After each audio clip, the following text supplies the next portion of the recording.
Hi guys, welcome to my channel. I'm Ram, and in the last video we saw about the various formula. I mean the area formula of various shapes, that is a square, rectangle, triangle, and trapezium. Today we are going to see about the area formula of circle, that is pi r square. So today we are going to see how we got the formula pi r square. So in order to calculate this pi r square, we need few other things circumference of the circle and other things. So before going into that, if you want to see this video in Tamil, I will give the link in the description box below. Please, if you want to see this video in Tamil, go and check that video.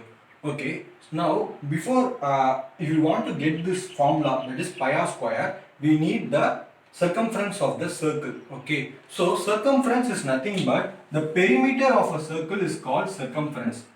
Perimeter of circle is the circumference. Okay, so what is perimeter is that if it take any shapes like this or this, perimeter is the distance that covers covers the boundary of any shape like this. If it is square, the boundary of this shape is the perimeter. If in case of triangle, this is the perimeter. In case of circle, the whole thing is called the perimeter of the circle. So perimeter of the circle is called the circumference. Okay, circumference.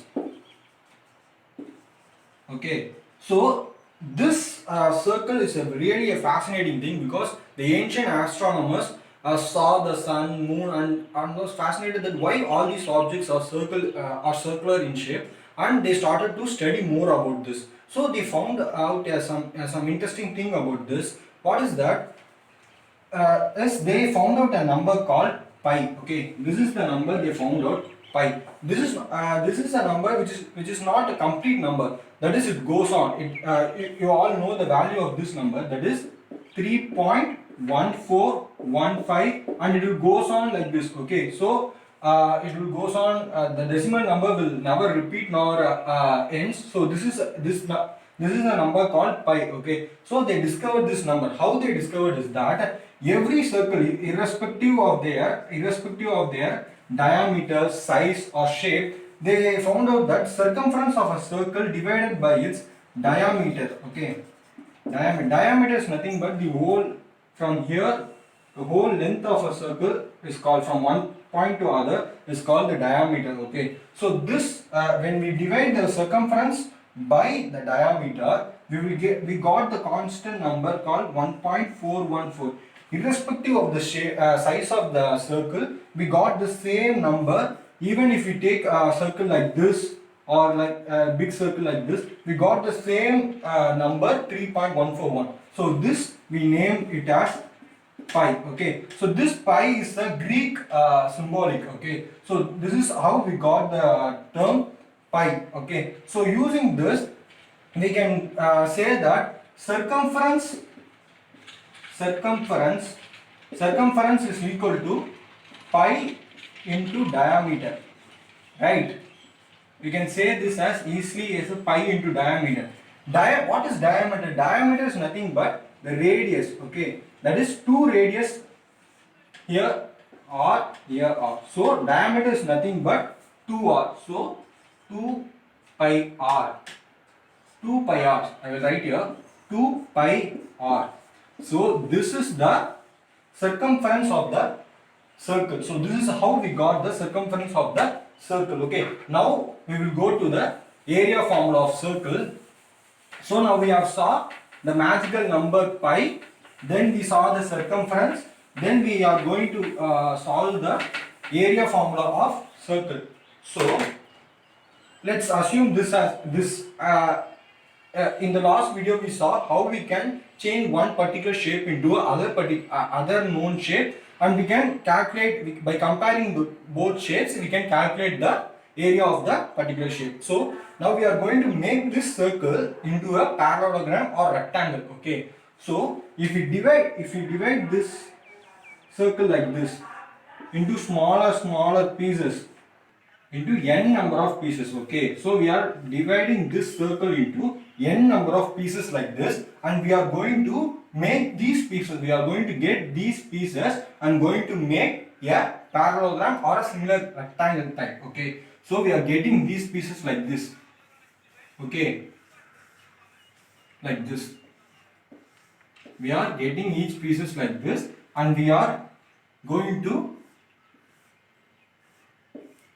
make this as a parallelogram. So if we are taking separate pieces like this one by one by one, and we are forming like this, and we are going to attach this like a jaw. Okay, we are going to close this, and if we connect this both, okay, if we connect this both, we will get like this.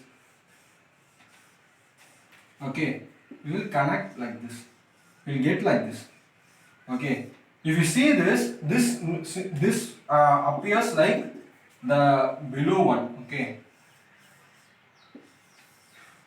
like this. This is somewhat similar to a parallelogram or a rectangle. Okay, if you I have divided the circle into bigger pieces. If you want to do this into a minute pieces like this, if you cut this circle into smaller pieces like this, you will get a you will easily get a rectangle like this. Okay, we all know the rectangle formula, which is nothing but a into b.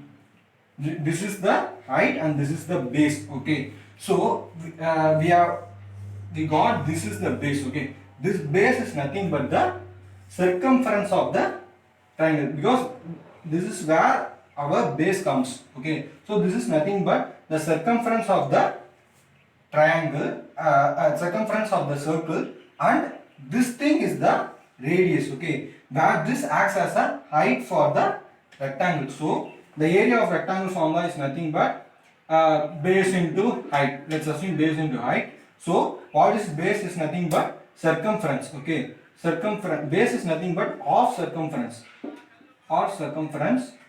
where height is nothing but height is the radius of the circle. So here radius is equal to r. Okay, why we have used half circumference is that one side of the in this shape, in the above side we have one side of the circle. This covers only this part. Okay, this covers only this part. The other side of the circle covers in the portion below.